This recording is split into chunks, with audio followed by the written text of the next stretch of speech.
உனக்கு ஓரளவுக்கு மேலதான். ஒழுங்க மரியாதை வீட்டுக்குள்ள வா, உனக்கு இருக்கு. டேய் நீ முதல்ல இங்க இருந்து வெளியே போ.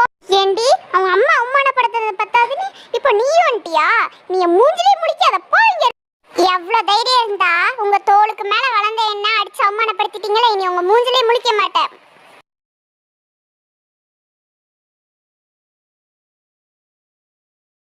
அத்தை ஏன் அவளை அடிச்சிங்க? பாவம், அவளுக்கு ஏதோ சரின்னு பட்டிருக்கு இது, அதனால கூட்டிட்டு வந்திருக்கா. என்னதான் இருந்தாலும் உங்க தோளுக்கு மேல வந்த பிள்ளைய அடிச்சிருக்க கூடாது. நீ கொஞ்ச நேரம் சும்மா இருமா. அவளுக்கு கொஞ்சம் இடம் கொடுத்தா ரொம்ப ஓவரா பண்ணுவா, அதனால தான் இப்போ அவளுக்கு போட்ட 2. அத்தை அவங்க மேல இவ்வளோ கோபம் இருக்கிறதுக்கு என்னத்தான் காரணம்? என்னத்தான் அப்படி நடந்துச்சு நீங்க இப்படி இருக்கும்போது? நீ உள்ள வாம்மா, நான் சொல்றேன். எனக்கு கூட பிறந்தவங்க யாருமே இல்லை, ஒரே ஒரு சித்தி பிள்ளை, அவள் தான் இந்த வசந்தா. நான் புதுசாக கல்யாணம் போகும்போது அவளையும் கூட்டிகிட்டு போயிருந்தேன் என் மாமியார் வீட்டுக்கு. ஒரு நாள் பீரோ